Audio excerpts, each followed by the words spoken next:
What's up, everybody? Welcome to a brand new week and a brand new Monday on Gojo and Golic. We got a jam-packed show for you guys starting off today. NBA All-Star Weekend, a new format, a new result. Did they get it right? Discuss there. The NFL Combine right around the corner here. Travis Hunter declaring as a defensive back. Is this in the best interest of the two-way star Heisman Trophy winner? And a loser mentality, why Cam Newton's teammates were understandably a little miffed with the way the former #1 overall pick described the locker room he entered. Plenty more to get to on a Monday here. Let's go.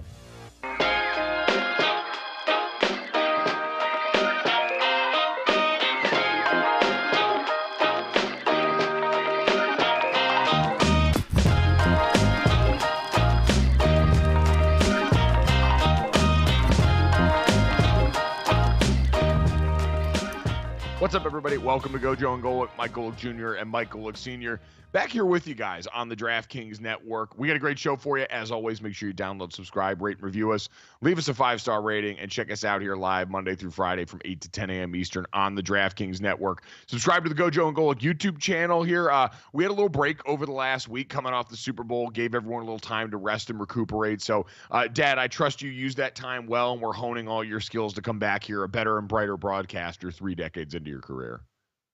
Actually, I used it to golf because my golfing days are numbered. I have to get a new shoulder in 9 days. So I was getting in the last bit of golf before I go on the shelf for a little bit. So, yeah, that's how I spent my time. So what are you going to do with the shoulder when you get it replaced? Because you're right, that is coming up here. Do you have plans with like because it's the whole joint that gets taken out when you do a replacement, correct? Like they're just getting everything up out of there. Oh yeah, they're going to work. They're going to open it up. They're going to chisel away. Yeah, it's the whole ball and joint. I'm kind of weird like that. When I got my knee scoped when I was with the Dolphins, I actually had an epidural and I watched it. They put the TV there and I watched them go in because I just had the epidural. So I obviously I won't be able to watch this, but I would like to watch a recording of it, quite honestly, because I hear these replacements get pretty nasty with what they do to your to get your joints out of there, and mine's a mess. So yeah, I'm hoping maybe to see a visual of it, but it'll be the 26th next Wednesday. I'm hoping to just miss that day of work. I'm going to try and pride myself. It's supposed to be a surgery, hopefully in the morning, and I'm out in the afternoon, and hopefully the next day I'll still be able to do the show. We'll have to wait and see. But yeah, that's what I'm preparing for. And then preparing to rehab, hopefully to be able to golf in the Tahoe celebrity match again. So I specifically asked the doctor, I said, if I get it done after the Super Bowl, will I be ready by the middle of July? And he said, yeah. It's not that because I'm any good in that tournament. I suck in it. But still, I love going to it, and hopefully I'll get the invite to it because it's a great tournament, but I just need to be ready to golf. So that's my goal. So I do think that positioning it this way is the right way to go, as what a great story of redemption and perseverance for my dad to make his way back to Tahoe. NBC, do you really want to deny my father and your viewers the opportunity to watch this human interest story unfold? A man who at one point couldn't have cared less about golf, now cares so much about your tournament. He is structured, because we hear this all the time, right? Guys will structure, their surgeries or their, especially pregnancies, to try and make sure it's not interfering with the season. My dad has structured this shoulder surgery to give himself the best opportunity of being ready for you guys here. So we need to cut that and send that dad to the NBC execs that make the decisions on this. And inexplicably, I'm banking on the fact that getting a new shoulder will actually help my golf game. Yeah, which is completely outlandish. I mean, there's just no shot of that happening. But in my mind, I'm going to have one good shoulder, because I'll probably have to get the other shoulder replaced at some point. But I'll have one good shoulder, so it's going to do something to my swing. Hopefully, it will improve it.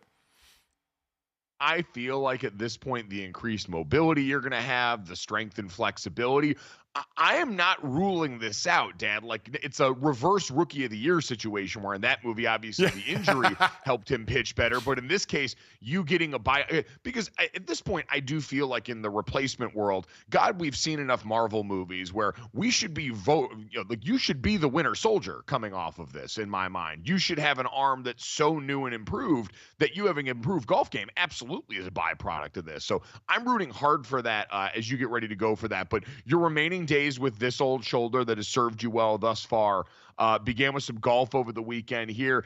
Dad, much like you're trying to revamp your shoulder, the NBA over the weekend, trying to revamp the All-Star game.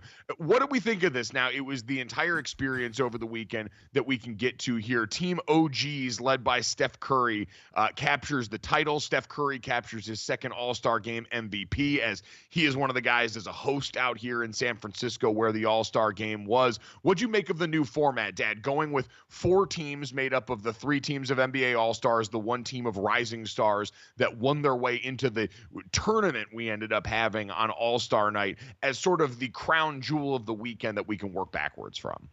Well, I think like anything else, they're trying. Just like the NFL kind of shifted away from an actual game to a flag football game and added some skills competitions. They're trying. You're not going to get the game that you want. It's not going to happen. The year before, what it was, East versus West, and there were 397 total points. You're not going to. The only way you are, and I say the only way because it's a possibility, but I don't think it'll happen, would be young players that are coming up and being first-time and second-time All-Stars play the game hard if they go back to the old format. But I'm not banking on that. I'm not banking on the game being played hard. So the NBA has got to throw stuff up against the wall. Now, Saturday night, they didn't throw anything up against the wall. It was the same old skills competition, which we'll get into with Wemby and Chris Paul getting disqualified, 3-point contest, and then Mac McClung absolutely saving the slam dunk contest. But the game itself, when you have a mark score to go to of 40, I give them credit for trying. They were trying to get it a little more competitive, and it was a little more competitive. But just like the players said, there was too much time in between games. There were 3 games, 2 semifinal games, and then 1 finals game. There were a bunch of young players in it who really weren't all-stars, but they got to play in the game and got their names mentioned right along with the all-stars. So, again, they tried it. What'd you make of that? What'd you make of that portion of things? This idea that Draymond Green brought up, that he had to work for so long to get to this point where he was an all-star, he was on the court with these guys, and now you have these rising stars players that are right in the same breath, right in the same court. Like I said, they're trying stuff. I get Draymond is thinking of the All-Star weekend that should be all-star players, and I get it. That's the thing. I'm kind of pliable with this of understanding both sides of it, because I ranted and raved all the time in the baseball All-Star game that they had to name, every team had to have a representative, which I thought was ridiculous. For someone who actually had an all-star first half, may have gotten left off the list because a team needed to have a representative. I ranted and raved for years on Mike and Mike on that. Finally, I just threw the towel, and I'm like, why do I care so much? It's an exhibition, except when it wasn't, when they put the home field of the World Series on it, which was one of the dumbest things ever done in baseball all-star lore. Did you see that Dame Lillard suggested, I saw this per our friend Rachel Nichols, that Damian Lillard wants to go back to not only, this is her tweet, an East-West All-Star game, but says he would be fine with home court of the finals being on the line for this game, which I thought was hilarious, Dad, because for those of us that exist in sports talk, we did that for years, like you said, in Major League Baseball when that was going on here. Damian Lillard presenting this to basketball like it's a new idea that would help save the sport is hilarious to watch, and I'd be all for, just because it's such easy fodder for us. Yeah, I would not like that at all. And I understand the NBA bringing up the young stars, kind of getting the young names in front of the crowd out there, because obviously people know the true all-stars who they're there to watch. But you bring up some of the young guns, and I get it, they're now side by side with the all-stars, and maybe not deservedly so in a true all-star weekend. But this is the NBA trying stuff. I mean, you're not going to solve the problem by staying the same. It's never going to be a competitive game. It's not. Now, maybe unless they go, and we'll get to it, go to the unrivaled one-on-one, which would certainly, I think, spruce things up. But I think the NBA is going to continue to try different things. But so, for effort of trying different things, now you tweak it. Too much time in between games. These guys can play games quicker. That was the biggest complaint of those guys with Kevin Hart, who we love, trying to entertain the crowd, or them having a concert in between games. The actual $100,000 shootout was actually pretty cool, since some fan won $100,000 for making a logo shot. He made one before Damian Lillard made three, but like I said, I've thrown the towel in on trying to make it a competitive all-star weekend in any sport. Now just try and make it entertaining. And quite honestly, the most entertaining thing was Mac McClung in the dunk contest. Did you think Damian Lillard was trying in that three-point contest a little too hard? Oh, I think he tried early on, but then as the dude kept missing, I think he was trying to give the guy a chance, but I don't think he wanted the dude to win $100,000, because it was either $100,000 to the fan or $100,000 to Damian's charity. I think it was Damian's charity, or a charity it was going to go to. So I was surprised Damian lost that. I was too, and as the mascots rushed the floor to celebrate with the fan who won the $100,000, and I watched Damian Lillard brush past that, I was like, he seems legitimately upset. Maybe I'm reading the situation wrong. I'm obviously not saying that Dame's any sort of monster, but he's a competitor in that situation. And Dad, I think that moment kind of taps into what the All-Star game was trying to do, having the young guys out there. I don't think that was about exposure. I think that was about creating public shame as really the only thing that might be a driver to get these guys to play hard, because they've tried asking, and this is sort of the Obama theory, when Barack Obama went on the young man in the three and was talking with, I think, Tyrese Halliburton about the effort in the All-Star game, and you had Barry O telling these guys, hey, you got to try harder, this is embarrassing. This idea of public shame, that maybe the young guys coming up would be so motivated by having this chance at the spotlight that they would go out here and get the older guys to play a little bit harder, because you don't want to get shown up in this game because maybe the the idea. That's sort of the idea, Dad, of doing what you described, the unrivaled 3-on-3 women's basketball league that's pop up, did the one-on-one basketball tournament. And with that, there is nowhere to hide. If you do not go out there and play well, you will get shamed and embarrassed by your opponent in a way that's like base level, primal basketball stuff of wanting to avoid if you're one of these guys, even as well paid as you are, the celebrity status that you have, the baseline basketball player, and you will not allow that to happen. I think this is about manufacturing the amount of shame that it would take to actually get these guys to play a competitive game.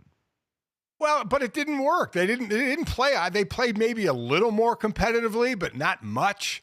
So it still was. They were there. It wasn't competitive play. It was still out. Oh, I agree. It didn't work. And driving. What's that?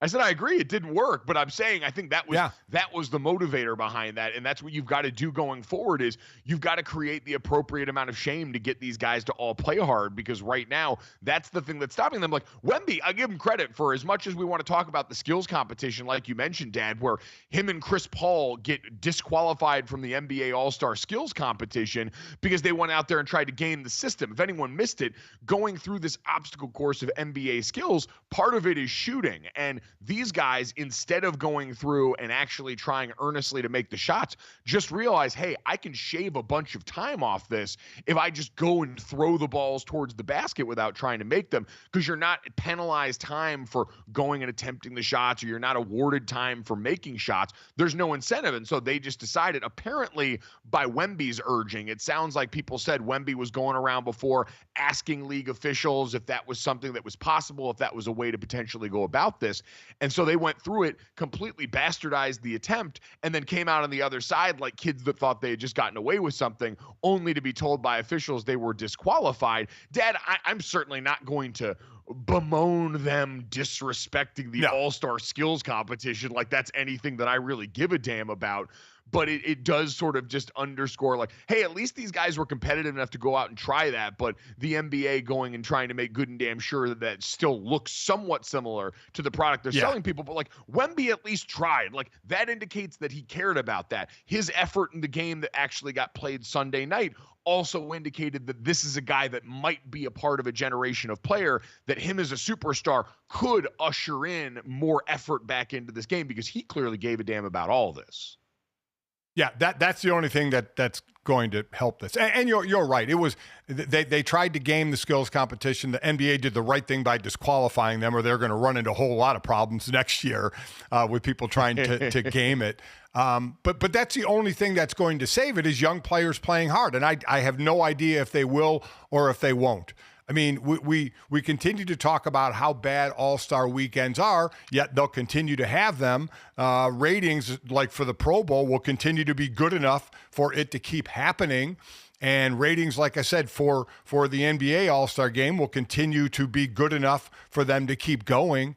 But they quite honestly, the ultimate would be a one-on-one, because that would test the heart of a champion more than anything, because that's what you see. Like I mean, that's what you hear. You can't guard me.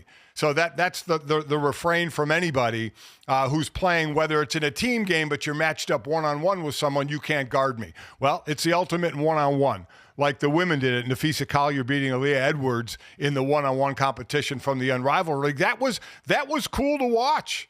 I mean, that was neat. So, I mean, just put that now in the NBA and go one-on-one. Boy, you want to talk about prideful guys playing at least harder in that to not get embarrassed. I think would be kind of a natural next step. Well, and we hear all the time, like, Dad, you always talk about take people where they can't go as a part of this job. And for the All-Star game, we hear all the time about these one-on-one games that happen on teams where you have all-time great players that use that as skill building at the end of practice. We hear stories about guys on the Olympic teams when they do this stuff. And so to give us a window into that, because you're right, there's nowhere to hide. And so all of the, like, illusions of, oh, this is just like a fun exhibition would sort of fade, because at their heart, these guys are still competitors, even if when you group them all together in this setting, that kind of goes out the window and we end up getting all this one. A brief shout out, by the way, to Mac McClung. I know you mentioned it a couple of times, Dad. He hits the three-peat, pulls off what Kansas City could not, wins another dunk contest here. And I got to say, I was going into it ready to be a hater. the dunks were actually pretty sick. Like a lot of guys do the jump over the car bit. For him to actually clear the entire car was insane. I think the best thing about watching him win, other than he's short and he's white, and he's won the dunk contest 3 times in a row. And there's never been a 3-time winner because no one ever stays in it 3 times in a row, normally. A great player. Yes. The thing I liked about his dunks, Mike, his dunks couldn't be done in a game. His dunks took creativity. The hoverboard turning around in a circle while the guy's standing on a ladder holding a second ball on the rim, and he slams them both. Jumping over a car, jumping over people. That's what I liked. It wasn't just a dunk you could do in a game on a breakaway. These were thought-out dunks, and it just tapping the rim after jumping over a guy. I mean, it's unbelievable to see how high he can jump and the difficulty in the dunks that he was doing. He absolutely saved the dunk contest. Matt McClung's opening round dunk, opening score of 50. He had 4 dunks worth 50 points. One of 4 players with at least 4 such dunks in a single dunk contest there. The dunking over the car you mentioned, an homage to 2011 Blake Griffin dunking over the Kia at that time, and really doing a great job with it. I'm with you, Dad. The thoughtfulness, the amount Matt McClung cared about that, and the fact that he's short and white all made it a very enjoyable experience for that.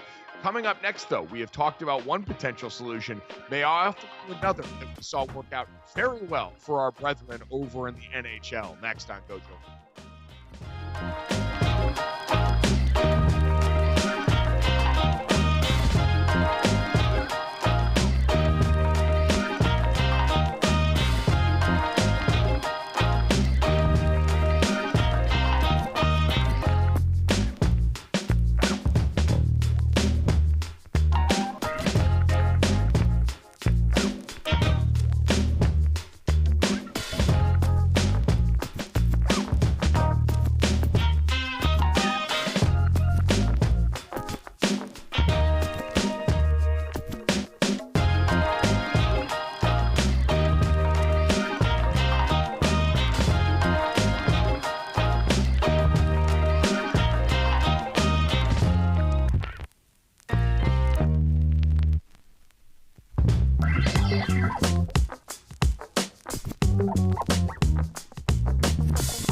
Welcome back to Gojo and Golic. The first NFL week, or I should say the first weekend without NFL football has come and passed this last weekend. Dad, saw a lot of people bemoaning that there, but I do feel like we got a lot of entertainment in the lead up to and around there. The NBA All-Star game may have fallen short on that, but the Four Nations took the weekend by storm. The NHL really found a way to break through with this as we talk about solutions to all-star problems that have popped up for every league here. We mentioned for the NBA that maybe going the unrivaled route of one-on-one against each other might be something that could help.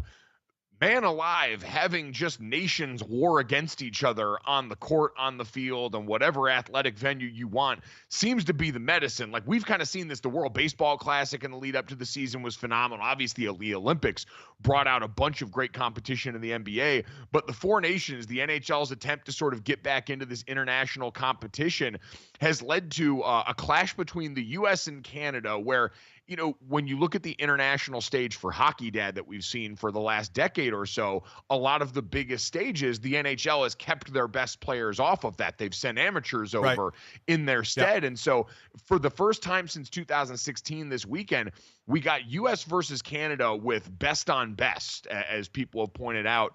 Since 2016, as the team squared off, Team USA got a 3-1 victory in a tournament amongst the four nations. But, Dad, the bad blood on display in this, the passion on display, was really the sell for everyone, as you had the national anthem for the United States getting booed with the backdrop of everything that's going on between, you know, the current administration's tariffs on Canadian imports. And then you had 3 fights in the first 9 seconds of this game. Matthew and Brady Tkachuk both getting in on the action, as well as JT Miller, that just kind of set the tone for something that, Dad, almost immediately because of that felt like appointment viewing. And knowing, hey, you've got this easy proximity between the two, it was electric. It gave way to a really entertaining game also that the U.S. happened to win. So I do think this is yet another example of it's really easy to get guys to care when you wrap the flag around everything that's going on here. What'd you make of this? Oh, yeah. And when you get to the point of fighting for it, I mean, again, it was the opening face-off. The puck dropped and Matthew Tkachuk went at it with a Canadian player, and that got squared away. They both went to the penalty box. They dropped the puck again, and Matthew Tkachuk's brother, Brady Tkachuk. Now, I grew up watching Keith. Keith Tkachuk, the dad, was in my era when you guys were young and we lived in Arizona, and we would go watch the Coyote games with Jeremy Roenick and Keith Tkachuk. These are his 2 kids. So Brady Tkachuk gets into a fight when the puck drops after Matthew Tkachuk gets in a fight. His brother Matthew is cheering for him in the penalty box.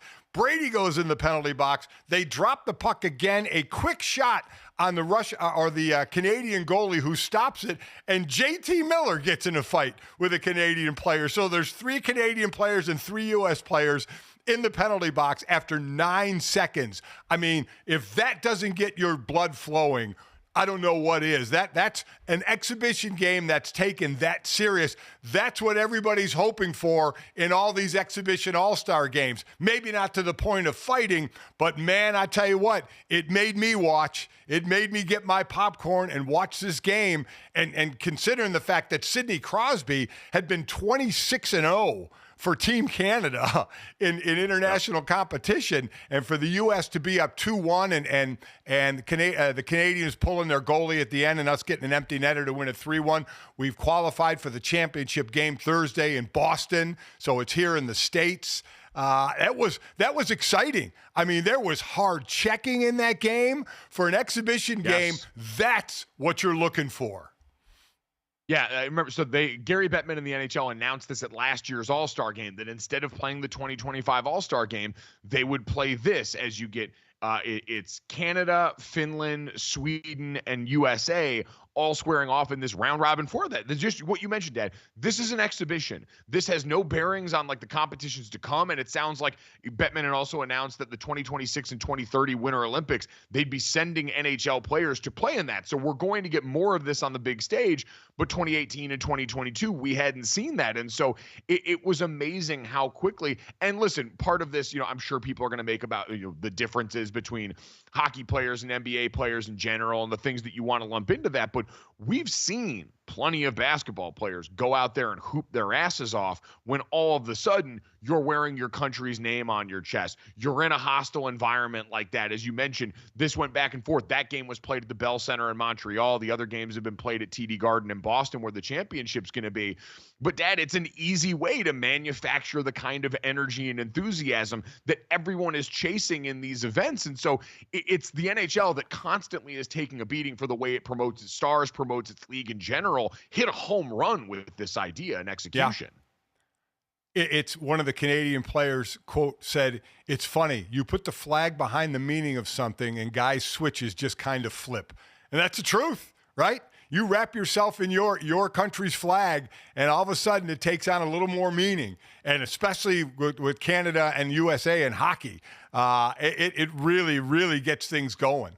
It was fun to watch, and U.S. could be playing Canada in the championship game Thursday. This one would be on, again, U.S. soil in Boston. So quite honestly, I'm hoping for that rematch. That would just be appointment viewing. No, it would be incredible to watch there, and a lot of people did watch, as is pointed out here.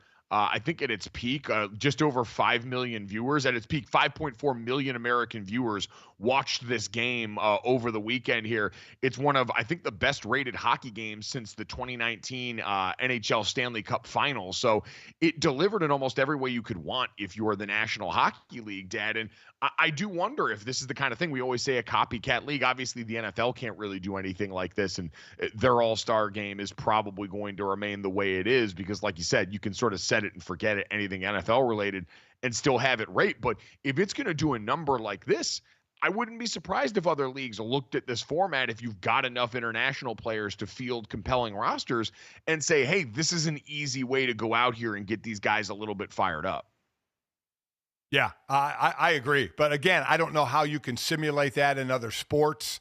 I don't know. It seems to be most emotional in hockey. But so that was a fun weekend thing. We had the Daytona 500, which was rain delayed for a lot of the day. They still ran that thing. William Byron ended up winning back-to-back. He was eighth or ninth on the final. There were a number of wrecks, as there are in the Daytona 500. And on the last lap, he was sitting eighth or ninth, and there was a wreck in front of him on the last lap, and he ends up in first place, back-to-back winning it. I mean, just a wild ending where there was a crash where a car flipped, and luckily the driver got out under his own accord. But yeah, it was for the first weekend without NFL. There was a lot of sporting events going on.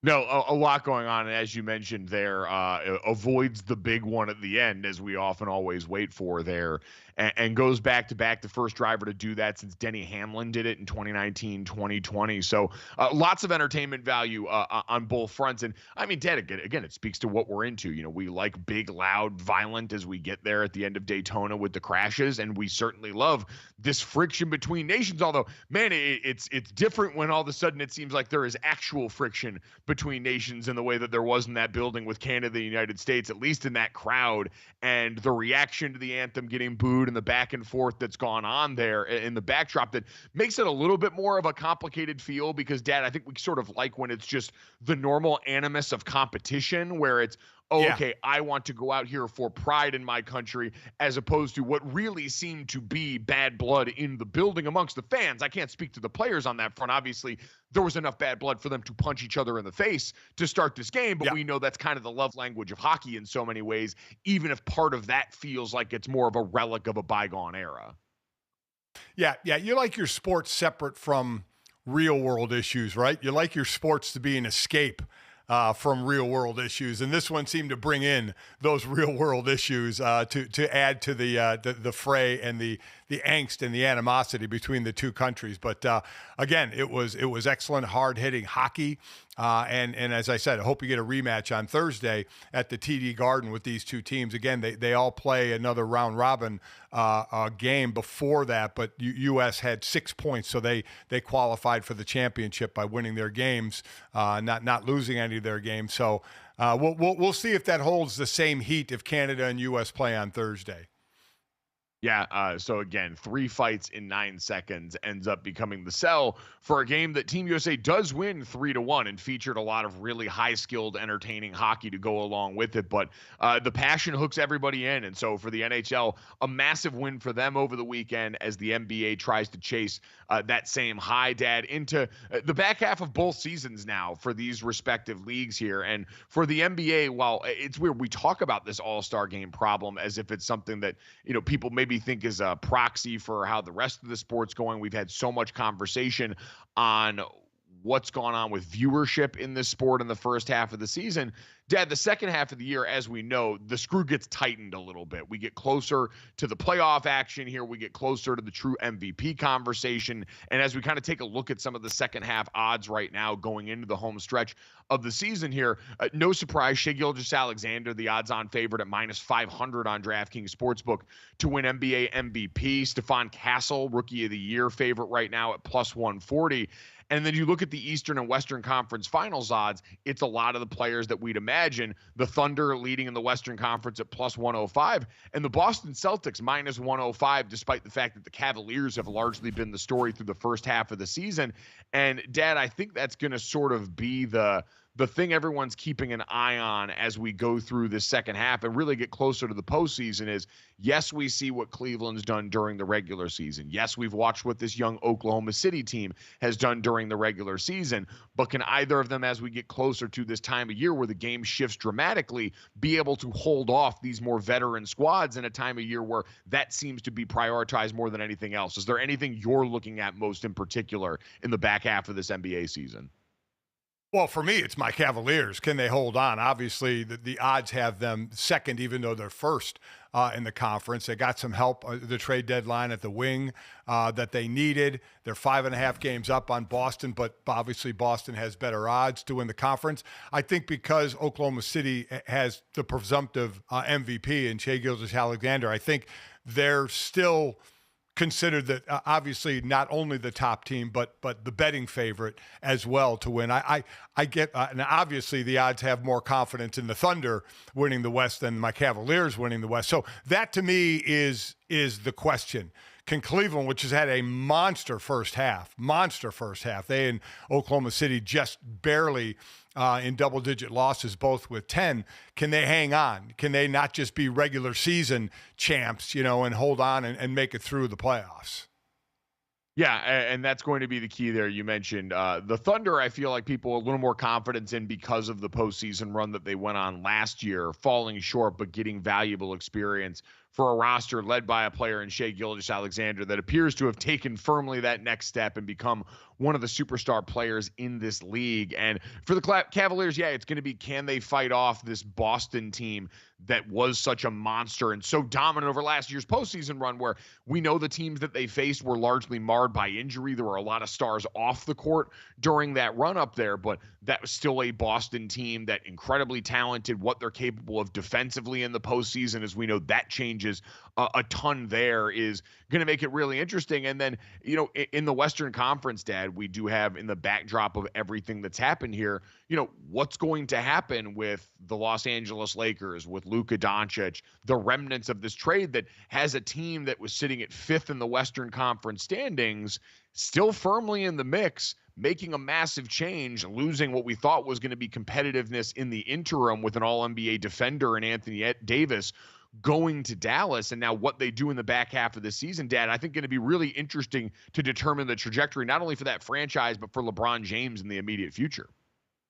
Well, and for Dallas, I mean, right? Dallas, their clock is running a little faster than the Lakers because they have their guy of the future in 25-year-old Luka Doncic while trying to win now, where Dallas needs to win now with Kyrie and with AD. Now, all of a sudden, AD's out for a month with the oblique strain. They're sitting there in the 8th slot with a couple of years left on their clock. Again, Mavs fans, I'm sure, just disgusted with that trade. No, it has to be sickening there. So lots of nuggets to bite into on that one. Speaking of coming up next, I do want to ask a question about LeBron James, who, in the interest of prioritizing himself for the back half of the season, made a controversial decision going into the NBA All-Star game. We'll get to that and more next here on Gojo and Golic.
Dad, we didn't mention this right off the top with the NBA All-Star game, but interesting news directly in the lead up to that as it was announced LeBron James would forego this year's All-Star game, still dealing with the lingering effects of discomfort in his left foot and ankle. Remember, LeBron James had taken time away from the Los Angeles Lakers team during the fall, dealing with a foot injury at now 40 years old, where all this stuff feels a little bit more dire.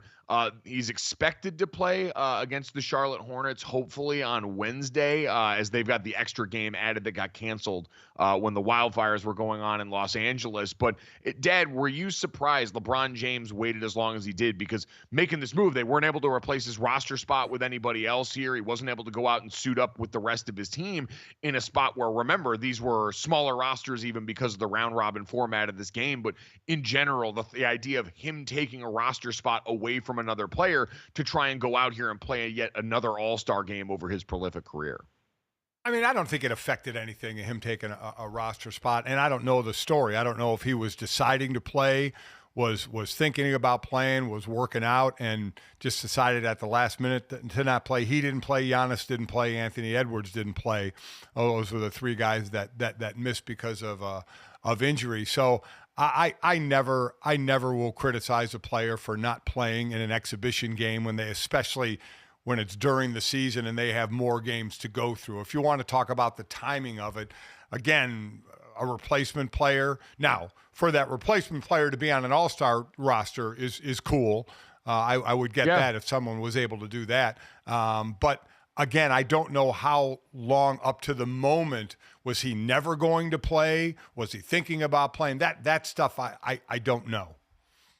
I mean, announcing it 2 hours before tip-off, I can understand, Dad, if you're LeBron James getting ready for a normal game and you're doing everything you can to go out and play in it, but you've got 2 decades of playing in all-star games. It is an exhibition that people do care comparatively less about overall. I was surprised he didn't get that sooner, and I mean, a lot of his peers were critical. Draymond Green, the TNT broadcast, guys that had been around and worn the uniform and been in these settings, critical of LeBron James for going out here. And I don't know, Dad, it really just sort of took the air a little bit out of the balloon going into the All-Star game. It was yet another thing that felt like it kind of cheapened it. Is, oh, by the way, I'm not going to play in this 2 hours before they get ready to go and do tip-off. Yeah, I mean, listen, the expectation of LeBron, Kevin Durant, and Steph Curry all to be on the court together like they were for the Olympics, that's something that people hold on to, right? Because it's going to end.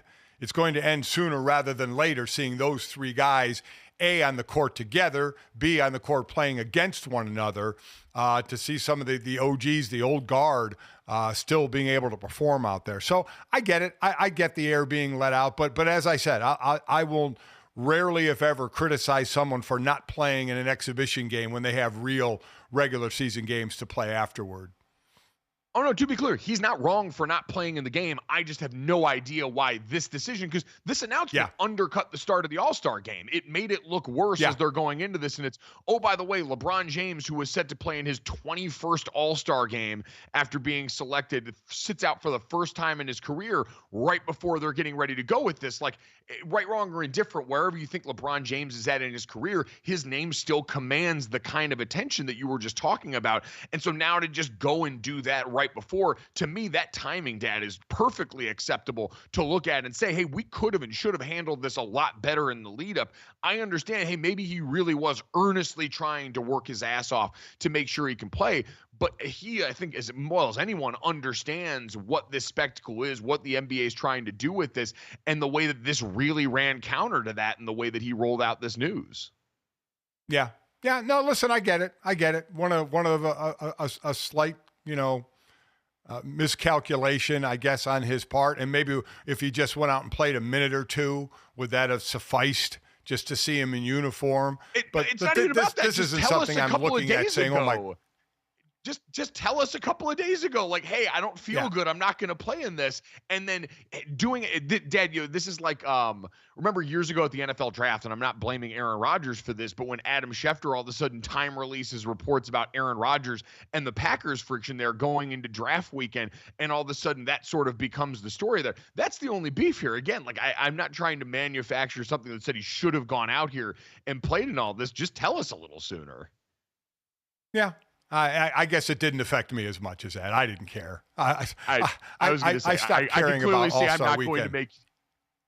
Yeah, we're not going to make you care about this, so we will move on away from this and wish LeBron well as he goes into the second half of the season here and talk about comparatively more important issues like what the NFL is dealing with right now. So we will hard gear shift on this one, and this is sensitive subject matter. I always like to give people the heads up as we get ready to talk about the new allegations emerging with Baltimore Ravens kicker Justin Tucker in the NFL, Dad, and this.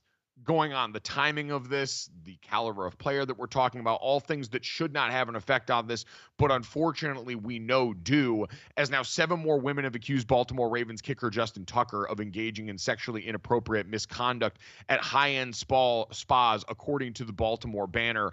On Sunday, this now increases the total to 16 therapists from 8 different spas that have made allegations of inappropriate behavior by Justin Tucker during the first 5 seasons of his NFL career from 2012 to 2016. And so, Dad, the nature of these allegations, again, very serious, very graphic in terms of what was alleged and some of his, exposure, some of the indecent things done inside these rooms here. And Dad, again, something that feels unfortunately eerily familiar to what we've already gone through with another star player in this league in Deshaun Watson.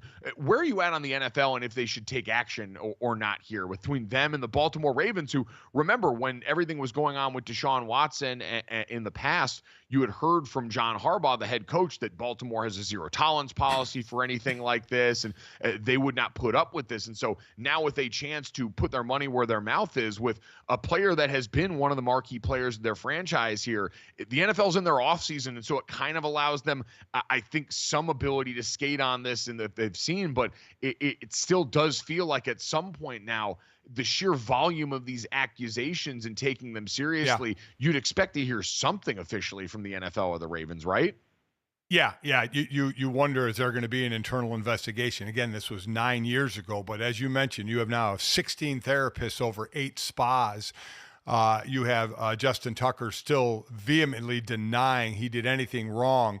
You have his people getting a statement from one of the spas, owners of the spas, saying there was never a complaint against Justin Tucker, but the women saying we were afraid to complain for fear of losing our job. So there's a whole lot of he said, she said going on here, but I think the volume is enough, even though it was a long time ago, that and basically coming off the Deshaun Watson situation and just how bad that was, that there has to be an investigation, right? I mean, there's just too many therapists involved, too many spas involved. There's too much involved for the league not to look into it, even though, like I said, it was 9 years ago.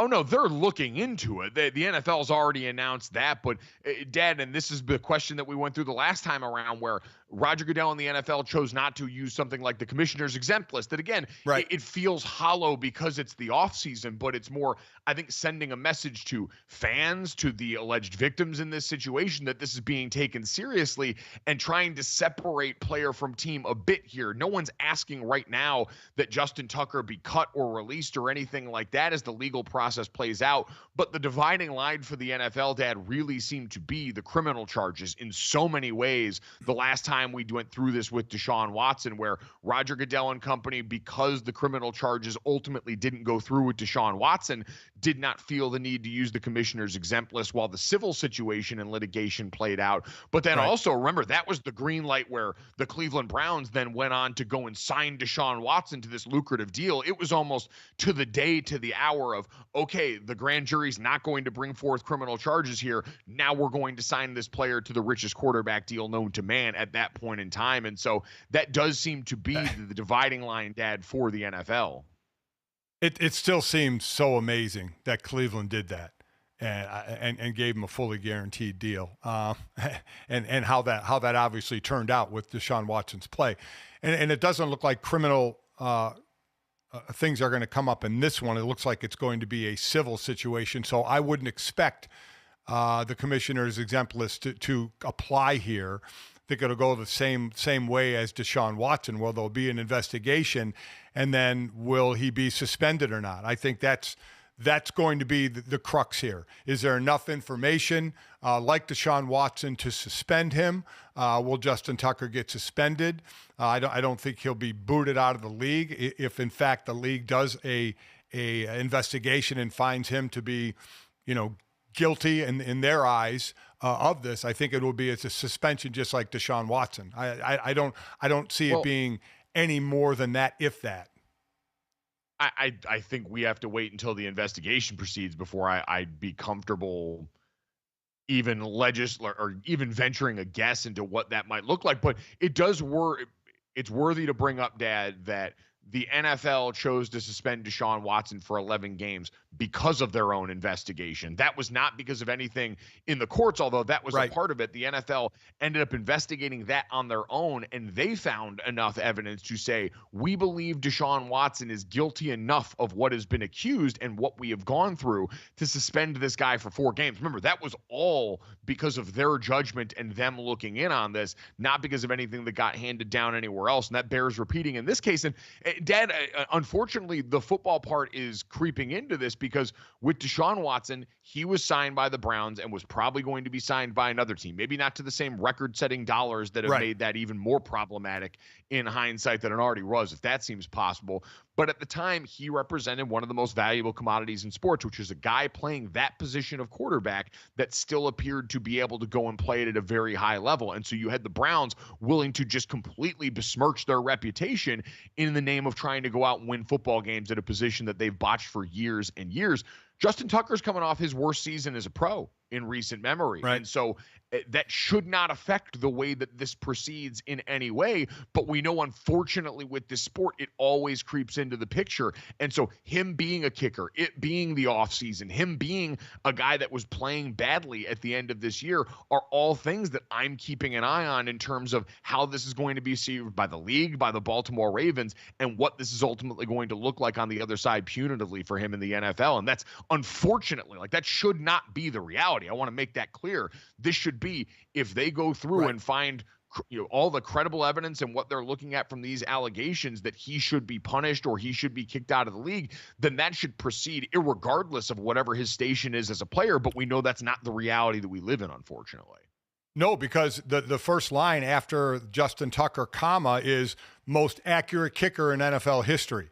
That's a moniker that he has. He's the most accurate kicker in NFL history. And that will, it's not the quarterback position, but he is the most accurate kicker in NFL history. And that will stay with him.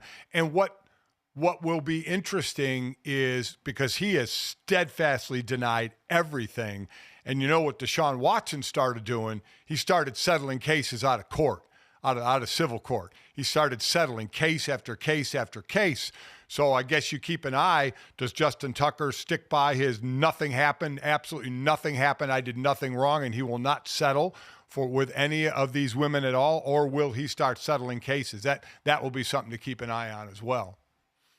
Yeah, all of this is, and again, it's the backdrop of this in the NFL, and I'm sure the Baltimore Ravens not feeling like there's any reason for them to jump into this any sooner than they have to, because it's the offseason and they don't have to worry about the visual of him being out as a representative of the team publicly in a way that all of a sudden would invite more scrutiny onto this.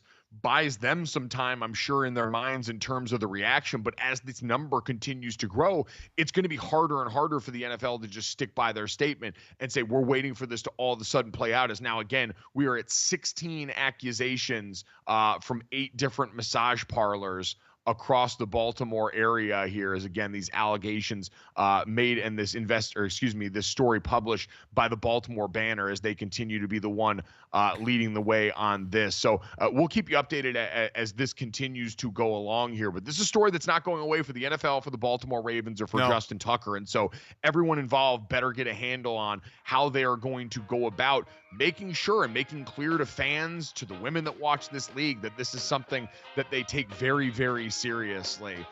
Coming up next, we will take a breath and make a hard reset back to the regular world of sports here on Gojo and Golic, hour number 2.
Welcome back to Gojo and Golic. With college basketball heating up as we march towards March Madness here, let's take a look at the freshman phenom, Michaela Blake's continuing her onslaught against the record books. The young scoring guard dropped a freshman D1 record 55 points in a 98-88 overtime win over Auburn for the Commodores here. She's averaging 21.8 points per game this season. Now, still a ways to go to get to that D1 record for points in a game in general. Aoka Lee of Kansas State holds that distinction with 61 points, set back in 2022. But a big weekend for Michaela Blake's, a big weekend for the Lady Huskies, and a big second hour of the show next.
Hour number 2 here on Gojo and Golic, Mike Golic Jr. and Mike Golic Sr. Back with you guys this week. We appreciate everybody letting us get a little bit of rest at the end of last week here. Again, always make sure that you are subscribed to the Gojo and Golic YouTube channel going forward. Plenty more news ahead on that in the future that we can get to. Dad, over this weekend and while we were off, though, Philadelphia Eagles victory parade after the Super Bowl win this past year, thwarting the Kansas City Chiefs here. Any of the sights and sounds of that parade register for you? I, in particular, am always interested to see who ends up being the drunkest guy at the party, and that distinction looked like it went to Nolan Smith. I saw Mekhi Becton put him on blast for that, too. But there was great video of Nolan Smith going over and grabbing some Eagles fan's baby, putting him on top of his shoulders, and then promptly walking away from the parents with the baby, which I'm sure it's like, all right, he's with, one of the Eagles players. He's in a pretty safe spot, but a brief bout of kidnapping in the middle of the parade was an interesting detour. What about you? Yeah, there was another Eagle kind of walking with him, knowing that Nolan Smith was a little tipsy, thinking, okay, I got this kid on my shoulders. Is this kid going to fall off? And then there was the fan that was puking over the railing, which there was a ton of that. I mean, that's a Philly party, right?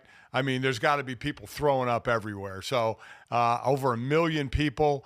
Landon Dickerson giving the inspiring speech this year. It was, great for that city. They know how to throw a party, even though it can be a little rough.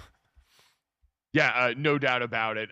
Everyone's going to be feeling that at the beginning of this week, I'm sure, even still. But, Dad, it will be interesting for Philadelphia because there's a lot of people that might be coming out and wondering, all right, why not them? We are in a day and age where because of what Kansas City's just started doing, we're all of a sudden going to look at these rosters, and as soon as a team like Philadelphia wins, ask, can they do it again? And I don't think that's wrong with Philadelphia, Dad. While it's a difficult road to go for anybody to do what the Chiefs have done, and I think that's worth repeating, that while they didn't win the three-peat, the fact that they were in 5 of 6 Super Bowls, knowing how violent this game is, how much injury can quickly derail a season, how it's just a game with a stupid-shaped ball, and so many things can happen. It takes a lot of things to go right consistently and a lot of things you have to do right to do that.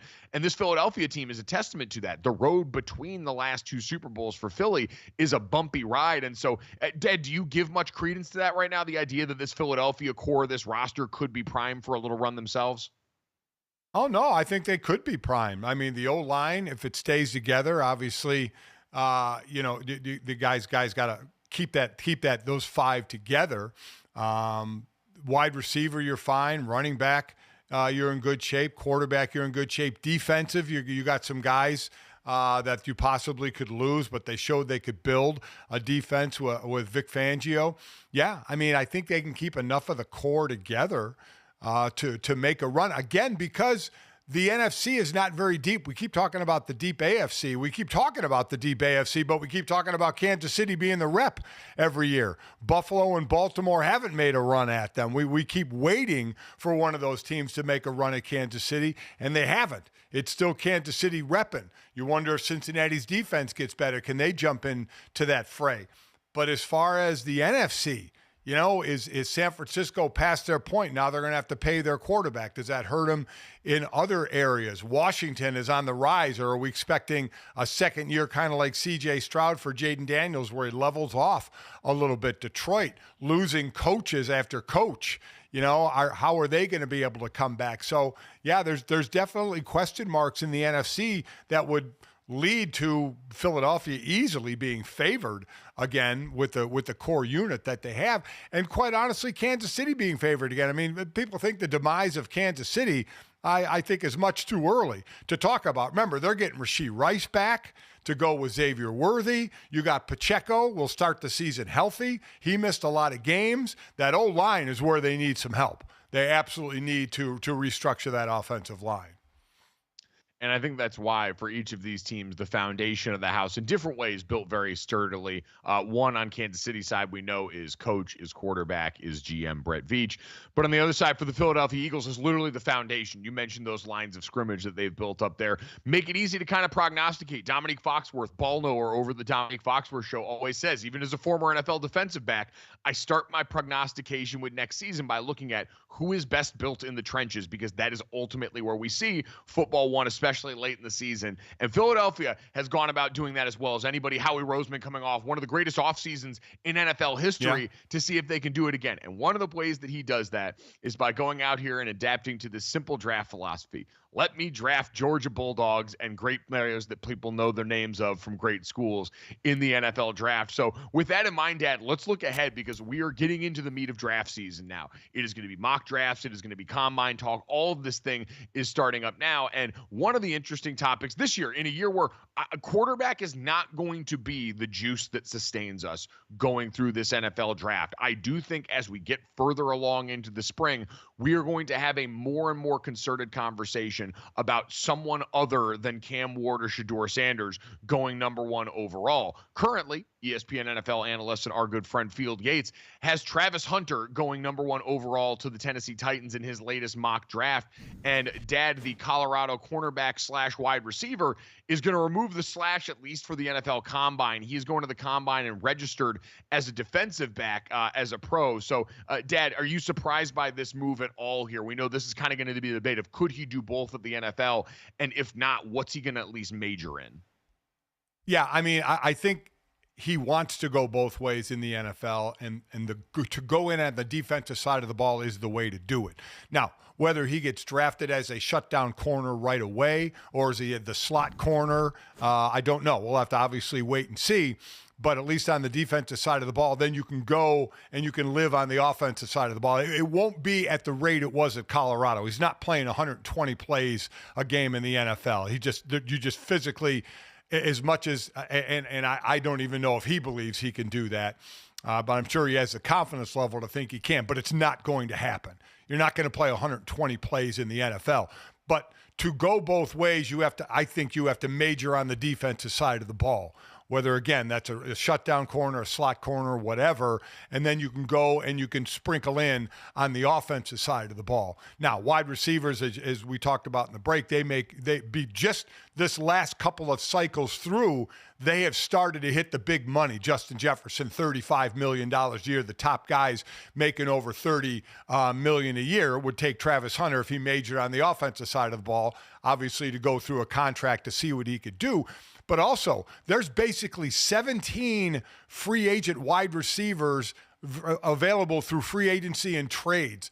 You know, like the Cooper Kupps, the Tyreek Hills, the Deebo Samuels, the Devontae Adams. There's a lot of power out there in receiver that could switch around to different teams this year. So I get going in. Again, if you want to go both ways, you have to major on the defensive side of the ball. So I completely get Travis Hunter going in as a DB to the Combine. Why do you say that you'd have to major in the defensive side of the ball for that? Because I don't think if you're majoring on the offensive side of the ball that a team will take a chance of putting you on the defensive side of the ball if you're one of the go-to guys on the offensive side of the ball. I think they would take less of a chance in putting you on the defensive side of the ball, where you could minor as a receiver and major as a DB. I think that's more. It's kind of like what Deion Sanders did. I think that's the way of going both ways, to major on the. I don't think you majoring in the wide receiver. I don't think a team would want to take a chance of putting you on the defensive side of the ball then. It'll be interesting. I'm less married to that idea than I think you are, but I do wonder just in general how much of the conversation for him now when we get into meeting time with these teams is going to be how much does that matter to you, and how much, if you're Travis Hunter, are you letting on to NFL teams that matters to you? You're, again, in a really advantageous spot where you are on either side of the ball an impact player. He was an all-conference and all-American level player really on both sides of the ball last year in college when he won the Heisman Trophy.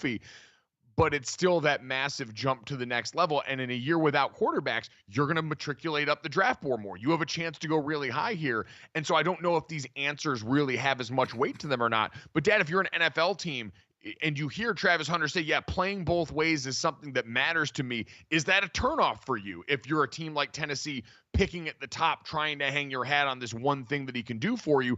Or is it the idea that we'll get to later on with Cam Newton of, hey, the team is in such a bad way that having a guy that can fill maybe multiple roles for you, albeit not full-time in either, is something that's advantageous or valuable to you? Well, I mean, obviously the fear of going both ways is a fear of injury, right? He's not the biggest guy in the world.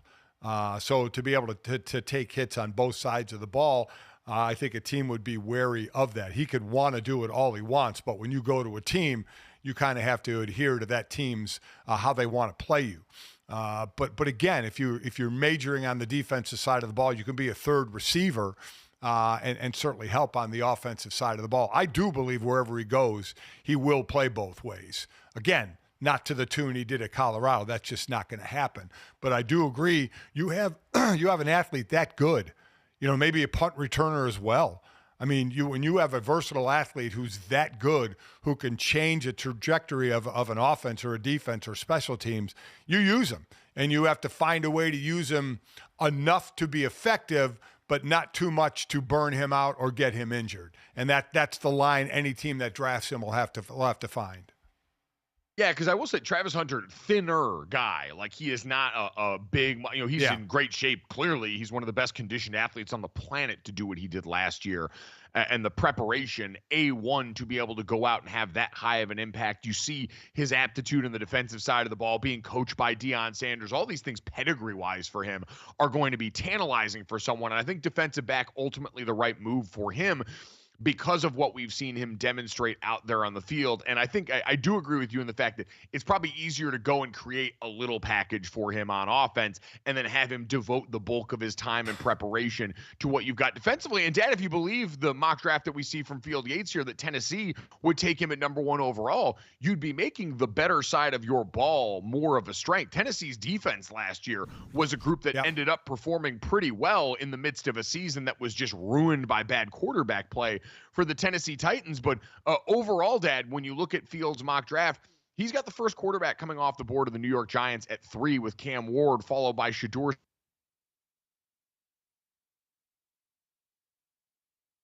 Oh, I think we might have lost Mike there. He might have got frozen there.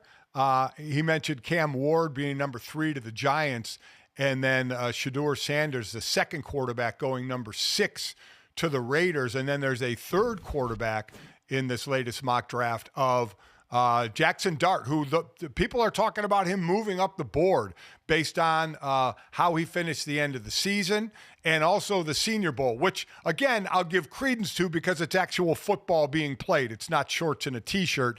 It's practice at the Senior Bowl in pads. It was toward the end of the season how he played. So what was thought to be just a 2 quarterback first round looks like it could be 3 with Jackson Dart moving up the ranks. Right now, the latest mock draft, Steelers at 21st in the league. And again, Cam Ward going the first quarterback off at 3. So Tennessee wouldn't take a quarterback. We have Will Levis, and the Cleveland Browns, what they have, who knows? They have the mock draft has Abdul Carter, the edge rusher from Penn State, going number 2. So what does Tennessee and Cleveland do at the quarterback position? There'll be some veterans available. Russell Wilson available, Kirk Cousins in a trade available, Sam Darnold, Aaron Rodgers. Do either one of those teams pick up one of those guys, or do they go with a younger quarterback and just stick with what they have until a better draft comes about? That's something that we don't know. Well, the Raiders, you don't think would have to trade up to get Shedeur, especially if the Giants take a quarterback, because the Patriots, who pick 4, they don't need a quarterback. Mock draft has them taking Will Campbell, the offensive tackle out of LSU, and Jacksonville doesn't need a quarterback at number 5. The mock draft has them, Field Yates, Mason Graham, the defensive tackle out of Michigan, which that dude is a stud. Listen, as a former defensive tackle, I love seeing a D tackle go in the top 5. I hope that guy does go in the top 5. And then the Raiders taking Shedeur Sanders. And then the Jets at 7, Mikael Williams, the edge rusher from Georgia. Carolina at 8 taking Jalen Walker, the edge rusher from Georgia. Those 2 going back-to-back. 9, the Saints taking McMillan, the wide receiver out of Arizona. And the Bears taking an offensive lineman, Kelvin Banks, out of Texas in the top 10. So that's the top 10 mock draft. Again, the first 2 picks, non-quarterback position. So what do Tennessee Titans and the Cleveland Browns do at the quarterback position? We'll see if we can find my son and get him back for the next segment on Gojo and Golic.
All right, welcome back to Gojo and Golic, and welcome back to me. The internet at this resort in Palm Springs apparently had other plans for me today, but they couldn't keep me silent forever. So we're back in this one. And Dad, I know we were talking about the mock draft and the interesting situation this spring, the fact that you don't have, I think, compelling enough quarterback prospects to really have the run up top that we're used to. The fact that, like you said, right now in Field Yates mock draft, we've got two defensive players coming off the board in 1 and 2 in Travis Hunter and Abdul Carter that are going to get ready to try and go out here. And these teams trying to pick the best prospect available to help them go out and improve quickly. That's the charge for anyone being picked at the top of the NFL draft. And Travis Hunter, whose name involved in the top of that pick, was catching up with and getting some advice from another former #1 overall pick in former quarterback Cam Newton. And this was a comment that Cam Newton made that ended up sending shockwaves through his former locker room. Take a listen to what he told Travis Hunter about getting drafted #1 overall. When I was the first pick, I went into a locker room of losers. How did you handle the pressure of being the top pick? Let's put it in perspective. You're the top pick because what? Where you play? No. You're looking at it from a personal situation. I'm talking about from the professional situation. You're the top pick because that was the worst team in the NFL the year before. For me, I wanted to be the #1 pick. You could potentially be the first pick, but bro, you have no way of impacting the game like a quarterback does. You can lock down the #1 receiver. You can make impact plays on offense all you want, but it's still not like a quarterback. My issue is when I was the first pick, I went into a locker room of losers. Guys didn't know how to win. Guys didn't know how to prepare. It was a culture shock for me. So there's a whole lot of interesting that comes from this, not the least of which was the reaction from some of the guys in the locker room, including Steve Smith Sr., one of the great NFL wide receivers of my era that was a part of that team that took umbrage with that response from Cam Newton. And Dad, it's interesting because the sentiment that Cam brings up there, not wrong. You are going to teams more often than not at the #1 spot that have been bad for a while here, struggle in the ways that he mentioned, but calling a bunch of your former teammates losers probably not going to go over well with that group, even though you were able to help bring them the winning that they wanted later on. And certainly he didn't bring it right away. He even said his first 2 seasons he was 6-10 and 7-9. He said he needed to learn how to win in the NFL as well. I understand the sentiment. It was just a horrible way to portray it by saying everyone. And then he went on to say, of course, he didn't backtrack. He doubled down, saying that it was a loser mentality. But and I wasn't calling the individual players losers. Well, yes, you were. I mean, that's the sentiment of the players in that locker room. You were calling them losers. And I get it. They were 2-14. They were a bad team. But you put the moniker on every player that they were a loser and didn't know how to win. He is right. You go to the worst team. You go to a bad team that's trying to get better. It's just his delivery. And a lot of times that is Cam Newton. It's his delivery that kind of gets him in trouble. And he didn't back down at all on what he meant, but the way he said it, I could absolutely see it angering those in the locker room, especially a guy in Steve Smith Sr. who certainly will let you know how he feels.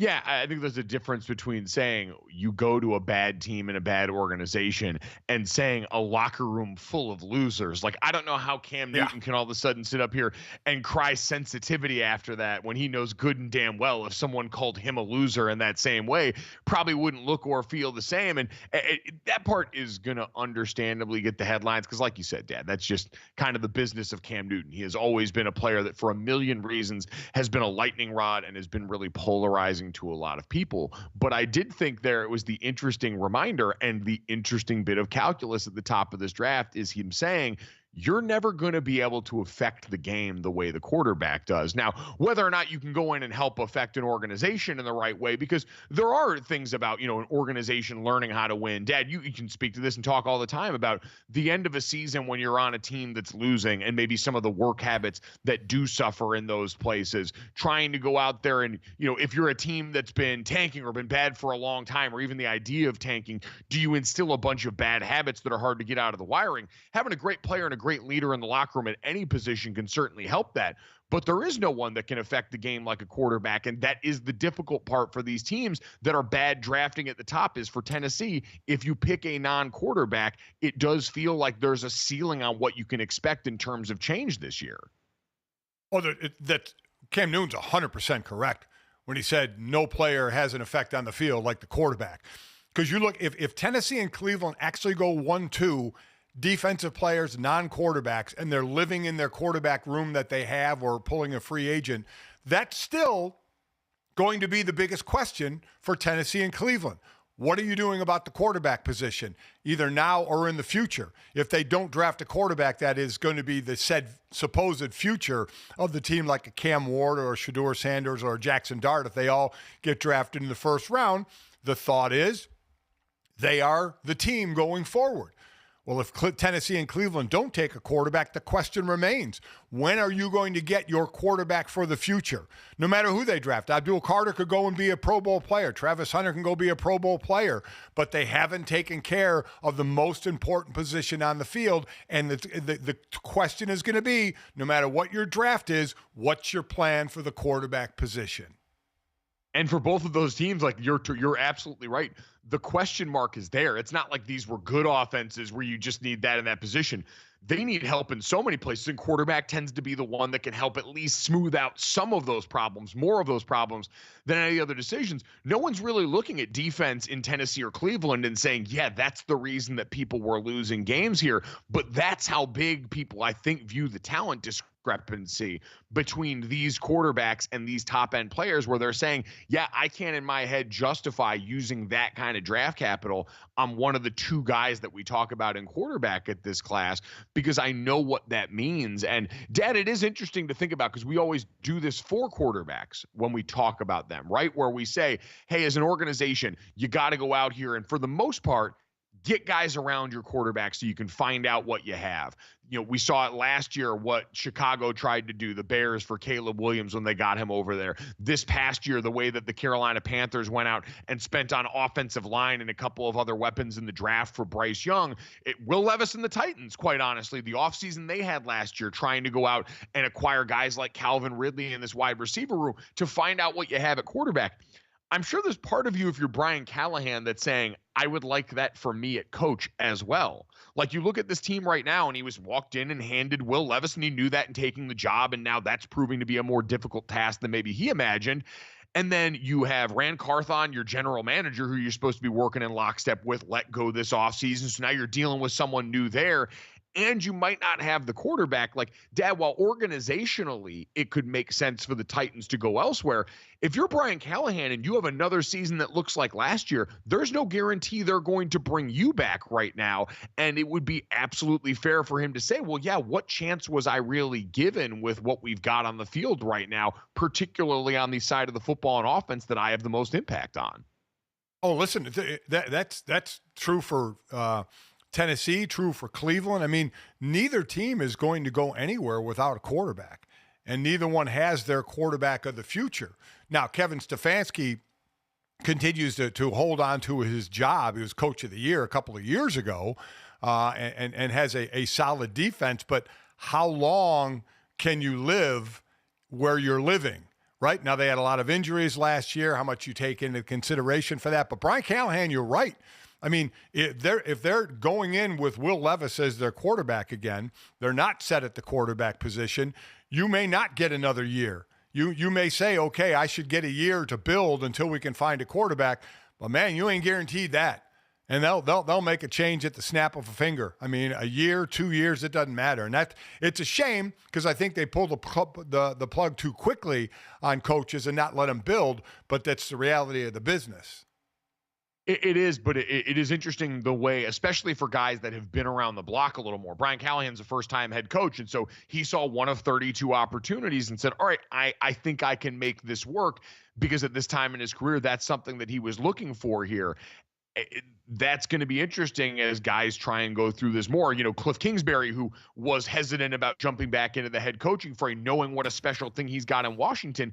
Because, man, you get an opportunity like this if you're Brian Callahan, you're right, they could pull the ripcord. It is different with Kevin Stefanski, who has shown, hey, without Deshaun Watson under center, if it's anyone else, I can have a pretty good football team over here. That really seemed to be the albatross when it was supposed to be the savior for that franchise. And so he has shown you, hey, I can go out here and build around the rest of this roster, get even average quarterback play and be pretty good. That's a feather in his cap. But Dad, for everyone else, and it's what makes it interesting for someone like Kellen Moore, who now got announced as the, as we mentioned, coming off the Super Bowl, was widely expected he would be named the head coach of the New Orleans Saints. He ends up being named the head coach, and he walks into a situation now, Dad, where, yes, it is one of the 32 opportunities, but for a litany of reasons associated with the very real salary cap that the New Orleans Saints are now having to deal with, and the quarterback situation kind of murky around Derek Carr and his future with that team, and not a host of other options out here. This is not necessarily the easiest fix for Kellen Moore, who's been a guy, Dad, that was that wonderkin years ago that people expected to maybe be the next head coach of the Cowboys, who were going to push Mike McCarthy out. They liked him so much as one of their homegrown sons there. How surprised were you ultimately, Dad, that Kellen Moore did decide to take this opportunity, knowing the uphill challenge it's going to be and knowing how that can have adverse effects on your opportunities later? I was surprised coming off the Super Bowl. A win. His name is hot out there, but maybe he realizes it can go down in a matter of a year if they don't accomplish that again, because what he took over is just a horrific situation with the cap space that New Orleans doesn't have. The fact that Derek Carr is $51 million cap hit this year and said he's not taking a pay cut. I mean, they're in a horrible spot where they're probably going to have to let go of veterans and completely re-gut and rebuild this team, and you don't know how much time you have.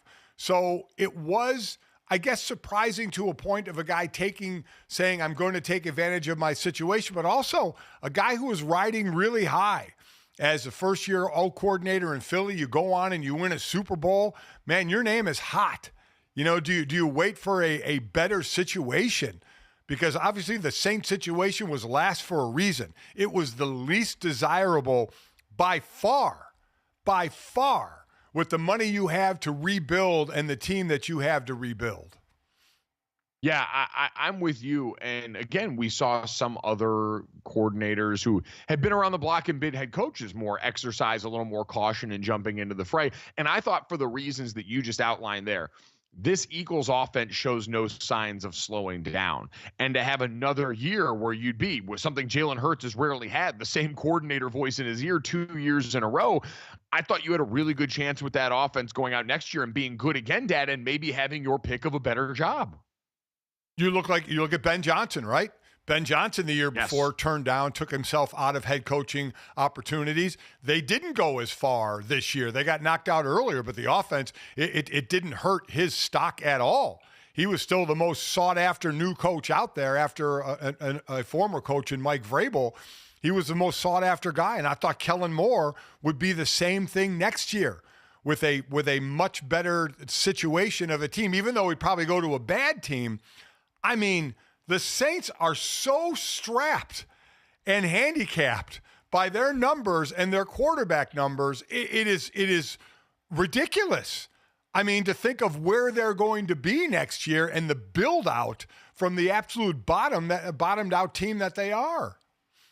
Yeah, and it's so different because, there was last year, the Los Angeles Chargers were a team that was cap strapped a bit and had to part ways with some veteran receivers that had been a part of their team for a long time in the name of keeping those guys around there. But Jim Harbaugh had done this before. He knew how he wanted things done, and he was a known program reviver. Pete Carroll walking into the Las Vegas Raiders right now. Bad situation on that team, a roster that's certainly flawed, but a guy who's at least done this at this level and knows what it takes to go and set that foundation. Kellen Moore's going to be trying to do this in real time with the ground around him rapidly changing and cracking beneath him. And maybe this is a guy that, listen, I understand compensation-wise, it's a massive jump up to be an NFL head coach. I understand that it is one of the 32 opportunities. And as a competitor, you're constantly looking for that chance to maybe go and show. Maybe that's what he's wanted his whole life. And for Kellen Moore, his road to this, where he was thought of that widely for a while in Dallas, and then things change as he goes to Los Angeles, and now here, Dad maybe thought this opportunity he couldn't pass up again. And so we'll see if he continues to go out there and make the best of that opportunity. Coming up next, we will make the most of our opportunity to talk to you guys more here on Gojo and Golic.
All right, before we get to a little hoops from over the weekend, and don't look now, stop me if you've heard this before, the UConn Huskies women's basketball team may be on to something as we head towards March.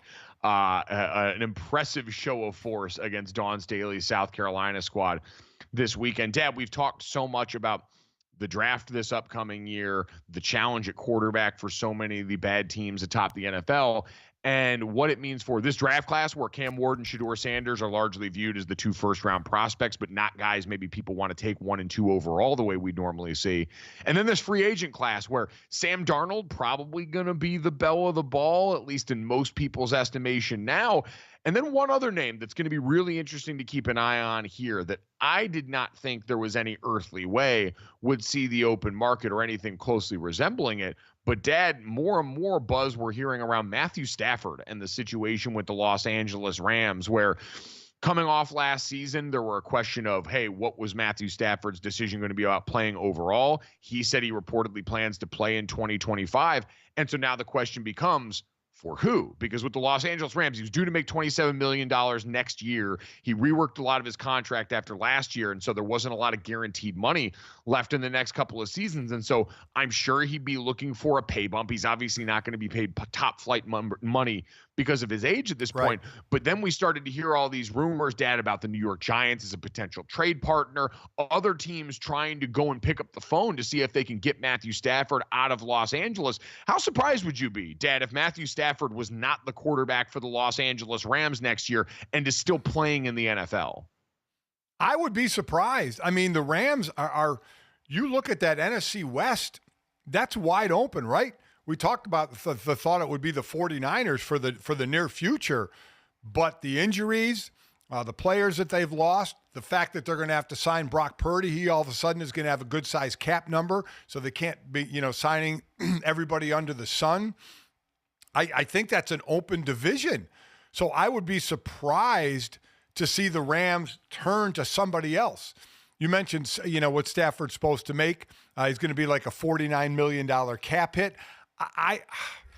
It would be surprising to me if he's looking for another money bump with the possibility of getting traded to the Giants, toward the end of his career, a team that's not a very good team. It would surprise me. Overall, Mike, you sit there and you look, this is not a great quarterback draft. Look at the quarterbacks that may be available.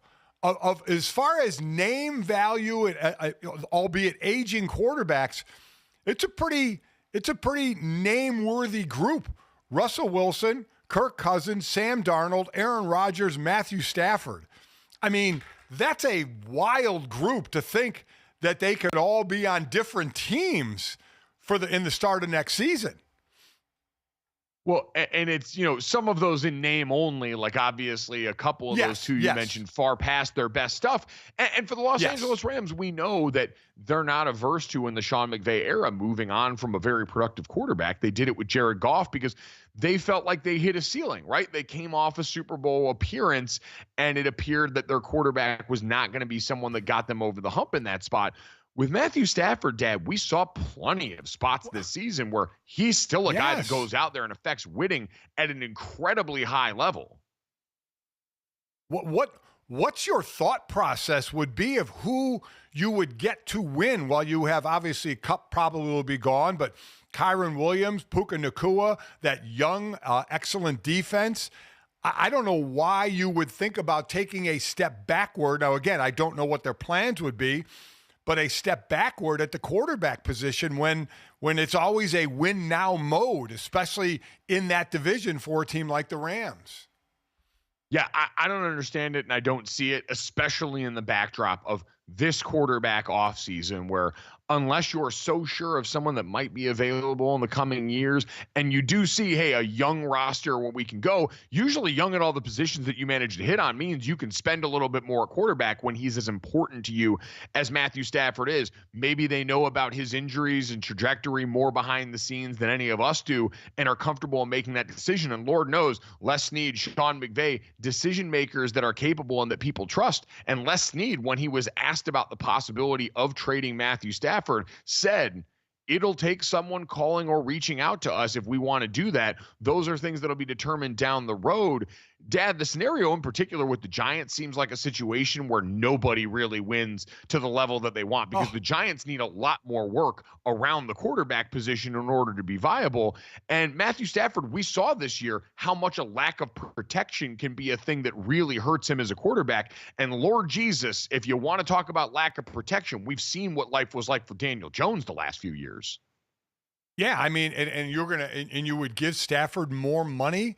I mean, he's certainly getting up there in age. You would think the Giants want to start over and build at the quarterback position because the couple of years Stafford would be there, you still aren't going to be a very good team. I would not understand that move at all. I would not understand the Rams trading Matthew Stafford because, again, you're right in the thick of things in that division.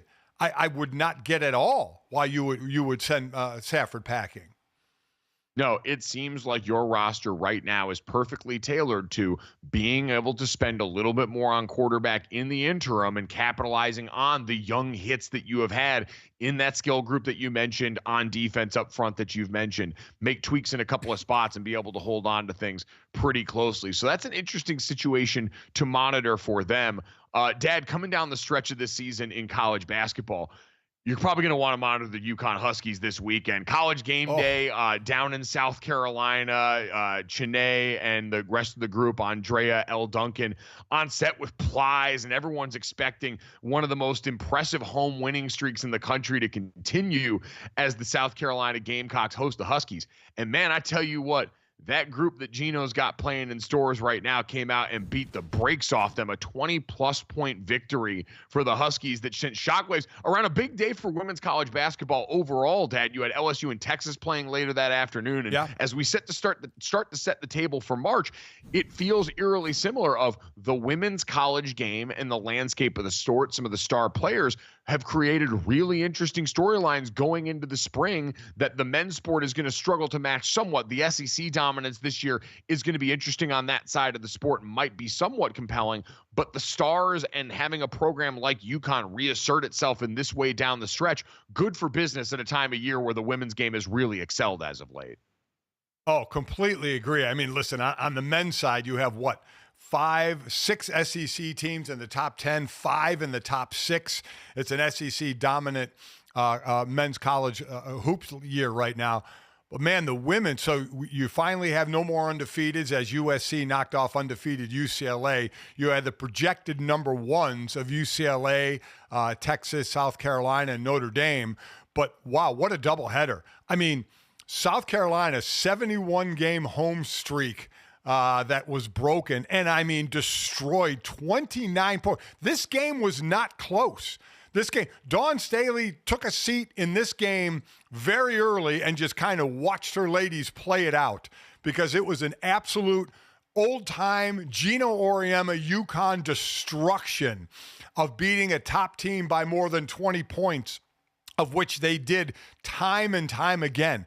This had to make Gino kind of relive the day a little bit of his dominant Husky teams because, my God, that was an absolute destruction. It was a closer game in the second one where Texas beat LSU. But you really wonder, is this, UConn, I think, of what, 22-3? I think they had 3 losses. Of what the potential of then knowing what Gino has had in the past and what he could have again. Well, and how different this team is with Azzi Fudd out there and what she did. 28 points in this game, missed almost all last year with the ACL injury. And as she's come back for them this season, the combination of her, Paige Beckers, and the rest of the talent on that roster seems markedly different than the team that did lose some of those games early on in the season and will be a major factor, along with UCLA, who finally dropped a game to Juju Watkins and USC earlier this weekend. The Notre Dame Fighting Irish sitting there at number 2. Texas and LSU, like we mentioned, Kim Mulkey, who's got that championship pedigree. On and on down the list, there's a lot to go on with there. But some things change and some remain the same, and the UConn Huskies across the decades keep finding their way back into the conversation like this. We'll wrap up the conversation on this show. Get back to this, that, and the third next on Gojo and Golic.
All right, time to finish off the show the way we always do. This, that, and the third. 3 quick stories to send you in the rest of the day. As always, make sure you download, subscribe, rate, review us, leave us a 5-star rating, and watch us live Monday through Friday, again here, 8 to 10 a.m. Eastern on the DraftKings Network. And subscribe to the YouTube channel as we go forward here as well. More news on the future with that. In the meantime, Dad, let's start off with this as we get to this, that, and the third here.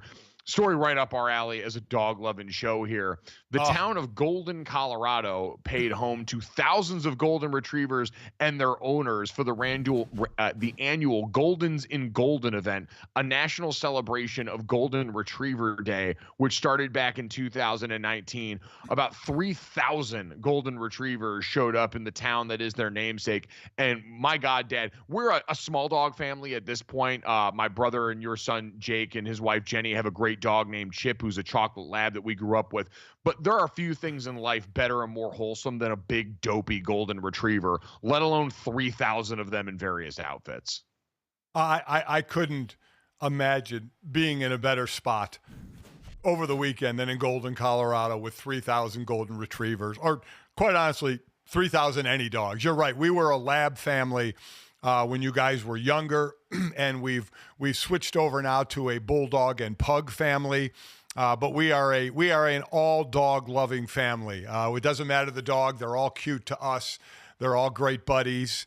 And this would have to be just pure heaven, pure heaven. I mean, there's nothing more loyal than a dog. So I mean, what a great weekend that had to be. The only thing you got to do that weekend is wear shoes that you're comfortable never wearing again, because the amount of poop all over that place had to just be staggering. And again, no fault of theirs. They're out there just doing what they do best. I was trying to think of, Dad, of other towns, because obviously if you're Golden, Colorado, easy namesake to work with here.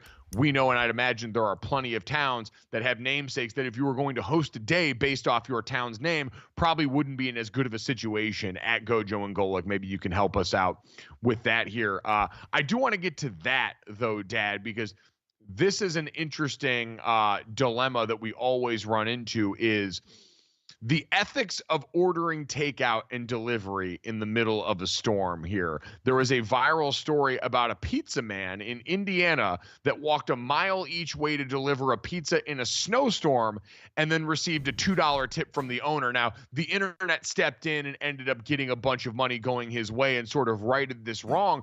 But Dad, I don't know where you are on this. When the weather gets to a certain point, whether it's rain or snow or anything else, I am generally one that's not going to order delivery and try and put someone through that. But if I do, for some reason, the next thing that's got to come is a fat tip. So a foul move all the way around. But where are you at on ordering food in the middle of a storm? I would think long and hard about making someone go out in that weather. But if it were a dire situation where I needed my pizza, and a Diet Coke, I would tip the hell out of them. To leave a $2 tip, that's akin to on Halloween you giving out a toothbrush. Your house got to get egged. You know what? I mean, you just, there has to be some recourse. You just have to. If someone goes out in the blizzard, you give them. And I think the tipping, not to say tipping is a great thing, but I think we've gotten carried away with tipping. With every minor thing that's done, the first thing that shows up on the screen is how much are you tipping. I'm tipping for someone who, a waitress or a waiter who is running back and forth serving your food, a delivery person, who's really doing work, someone who's standing behind a counter and turning around and grabbing something that's pre-made and handing it to you, and the tip thing shows up on the thing. I'm like, wait a minute, what are we tipping here? So, but I have always been a big tipper. I always will be a big tipper for those who put in the work and put in the effort. And yeah, a $2 tip on someone walking in a blizzard, as I said, is akin to you handing out a toothbrush on Halloween that your house has to get egged.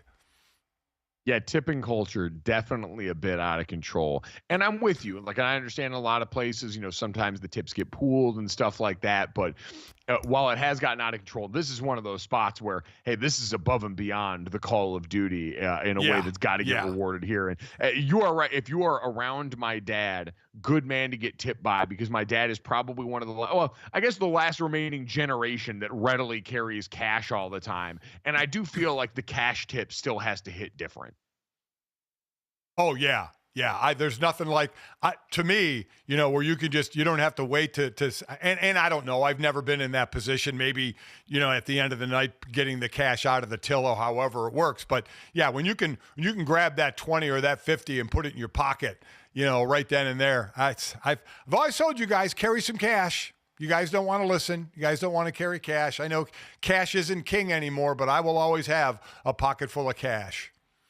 Yeah, no. So if you're looking for a tip, rest assured, just make sure you're in proximity of my dad, or God forbid, he's with our friend Mike Periano, and you're going to get tipped everywhere, left and right, on this one. Dad, I want to finish up with a third and give us a little time here. Did you watch any of the SNL 50 last night, the 50th anniversary celebration of Saturday Night Live that brought back some of the all-time great guests and cast members in the history of that show for a celebration? First off, just 50 years, the fact that Saturday Night Live has been going on that long with so many iterations of the show. And Dad, obviously in its current form, Saturday Night Live is not something that I think captures as much of the culture and conversation as it used to, but seeing some of the all-timers and some of the sketch that everyone knew come back out here, it hit the nostalgia button perfectly and was great Sunday night viewing for that first Sunday night without football in quite some time.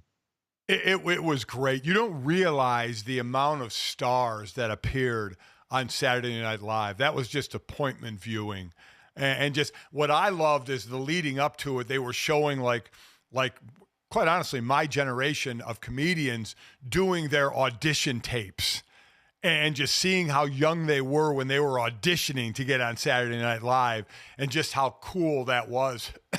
And it also made me look at the athletes who hosted Saturday Night Live. You know, the first one, if I have this right, was John Madden. John Madden in 1982 hosted. Marvin Hagler in 86, Wayne Gretzky in 89, Chris Everett in 89, Michael Jordan in 91, Charles Barkley in 93, Deion Sanders in 95, Derek Jeter in 2001, Tom Brady 2005, Peyton Manning in 2007.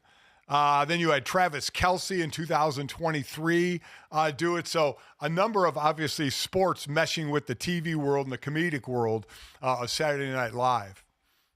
I always maintained that Baker Mayfield would do a phenomenal job hosting Saturday Night Live. I think he is currently our best. And I don't know if his star power will get there necessarily. Josh Allen, especially with Haley Steinfeld, new fiance in tow, could be a guy that makes that crossover, and I think has the acting chops and the personality for it to make that happen too.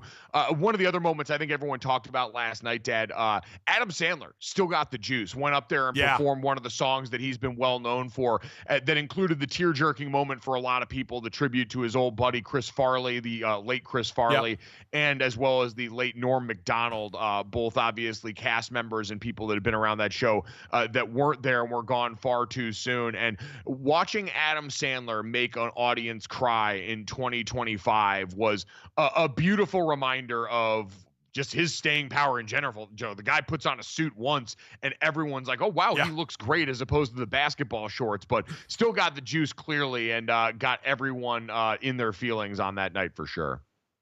Yeah, that was a real touching moment. Obviously, there have been comedians lost over the years, but that was a very, very touching moment. Just some of the great scripted, obviously, comedic acts going on. Meryl Streep making her debut on the 50th anniversary was somewhat amazing as well.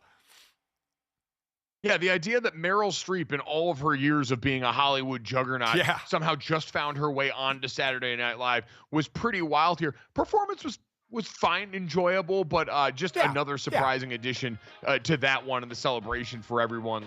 Lorne Michaels and company at SNL 50 there. A perfect way to punctuate a weekend as we were looking around for content besides football. We hope you enjoyed the content here. Download, subscribe, rate, review it, leave it a 5-star rating. Thanks so much. We'll talk to you guys tomorrow.